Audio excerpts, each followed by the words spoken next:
दोस्तों आरती अंजलि अवस्थी के आज के एपिसोड में आप लोग देखेंगे कि गौरव राजपूत राघव राजपूत के पास में खाना लेके जाएंगे और वो बोलेंगे कि भैया रोइए मत, खाना खा लीजिए। और वो राघव राजपूत को खाना खिलाने लगते हैं। राघव राजपूत बोलते हैं कि गौरव ये सब कुछ मेरे साथ में क्या हो रहा है। तब यहाँ पे साधिका आ जाती है और वो गौरव के हाथ से खाने की थाली छीन लेती है और वो बोलती है कि इन्हें खाना इस घर में नहीं मिल सकता। इन्हें ही नहीं बल्कि अब आपको भी इस घर में खाना नहीं मिलेगा। तो आप दोनों इस घर से जाइए और कुछ काम धंधा करिए क्योंकि आप दोनों इस घर के लिए बोझ हैं। राघव राजपूत हाथ जोड़ के खड़े हो जाते हैं और बोलते हैं कि प्लीज़ बहू मेरे साथ में ऐसा मत करो, मैं इस उम्र में कहाँ जाऊँगा, क्या करूँगा। साधिका बोलती है कि कहाँ जाएंगे मतलब क्या, आपकी वो लाडली बहू है ना, वहाँ पे जाइए, उस बस्ती में जाके रखिए और अपने कपड़े खुद धोइए, अपना खाना खुद पकाइए, उसके बाद खाना खाइए। दूसरी ओर देखते हैं कि कोर्ट में गिन्नी और अंजलि आमने सामने रहती है। गिन्नी बोलती है कि आज भी तू कुछ नहीं कर पाई ना, देख लिया ना, इसे बेल मिल गई ना, क्योंकि तुझे नहीं पता है कि युवराज के सर पे दामोदर का हाथ है, इसलिए तू उसका कुछ नहीं कर सकती। सिर्फ तू डेट पे डेट लेती जा और देखना हम लोग किस तरीके से युवराज को छुड़ा लेते हैं। तभी यहाँ पे देखते हैं कि अंजलि को गौरव का फ़ोन आता है। गौरव बोलता है कि अंजलि बेटा तुम कहाँ हो, मुझे तुमसे कुछ ज़रूरी बात करनी है।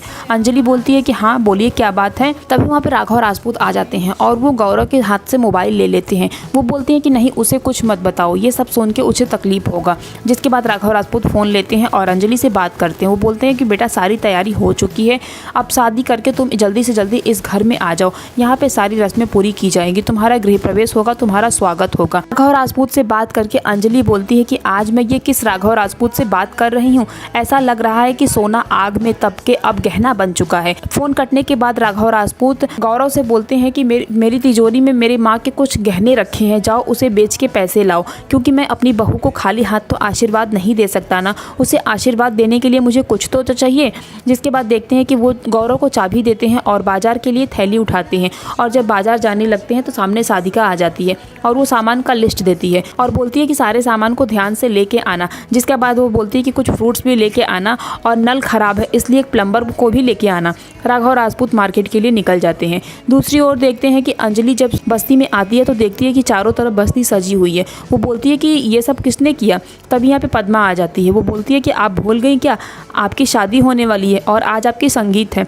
अंजलि बोलती है कि ये सब कुछ करने की कोई ज़रूरत नहीं है, शादी करना है सीधे से शादी हो जाएगी, यहाँ पे कोई नाच गाना मत करो, मुझे अच्छा नहीं लग रहा है। तभी यहाँ पे अभय आ जाता है। वो बोलता है कि अंजलि मुझे पता था कि तुम ऐसा ही बोलोगी, इसीलिए तो यहाँ साथ में मैं भी आया हूँ, प्लीज़ मना मत करो, तुम्हें जो भी मुझे बोलना है जितना भी सुनाना है सुना लो, लेकिन तुम शादी से मना मत करना क्योंकि मैं ये शादी बहुत ही धूमधाम से करना चाहता हूँ। अंजलि बोलती है कि मैं आपसे प्यार नहीं करती क्योंकि आपकी वजह से ही मेरी बेटी मुझसे नफरत करती है।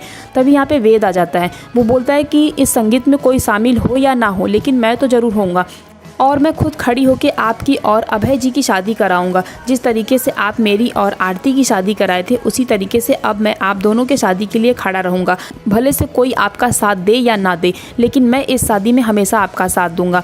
अभय बोलते हैं कि वे तुम यहीं पे रहना, तुम कहीं जाना मत क्योंकि अंजलि को तुम्हारी ज़रूरत पड़ सकती है और अभय वहाँ से चला जाता है। तभी यहाँ पे वेद को आरती का फ़ोन आता है। आरती बोलती है कि मुझे पता है कि तुम कहाँ हो, तुम बस्ती में गए हो मेरी माँ के पास ना, ये दिखाने के लिए तुम कितने महान इंसान हो। अभय बोलता है कि नहीं, मैं ये नहीं दिखाना चाहता हूँ, मैं ये दिखाना चाहता हूँ कि मैं भी एक इंसान हूँ और तुम्हारी माँ भी एक इंसान है, कोई मशीन नहीं है। वो भी शादी करना चाहती है, आज उनका संगीत है, तुम्हें तो खुद यहाँ होकर अपनी माँ की शादी कराना चाहिए था, लेकिन मैं यहाँ पे हूँ और मैं हमेशा रहूँगा, मैं उनके सामने चट्टान बन के खड़ा रहूँगा। आरती बोलती है कि अगर मैं भी सामने आ गई तो भी। वेद बोलता है कि हाँ मेरे सामने कोई भी आ जाए लेकिन मैं उनकी शादी करा के रहूँगा। तभी देखते हैं कि यहाँ पर अंजलि की संगीत शुरू हो जाती है। पद्मा, सानिया, बाकी बस्ती वाले सब लोग डांस गाना करने लगते हैं, लेकिन अंजलि काफ़ी उदास रहती है और रो रही होती है क्योंकि उसे तो ये शादी करनी नहीं है और वो सिर्फ बस्ती को बचाने के लिए शादी कर रही है।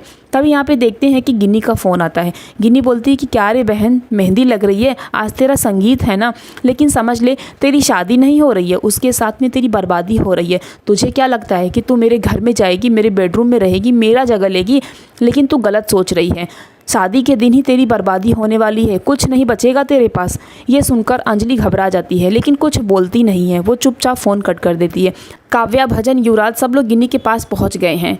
काव्या बोलती है कि आप उसे ढंग से बता क्यों नहीं देती हैं कि जिस घर में वो शादी करके जा रही है वहाँ तो छत ही नहीं है, पैर के नीचे ज़मीन नहीं है, गिन्नी बोलती है कि कुछ भी हो जाएगा लेकिन वो अमन का केस नहीं छोड़ेगी और वो एक न एक दिन तुम्हें सजा दिलाकर रहेगी। दोस्तों अपकमिंग एपिसोड में ये देखना काफ़ी इंटरेस्टिंग होने वाला है कि गिन्नी अब आगे क्या करेगी। आपको क्या लगता है कमेंट बॉक्स में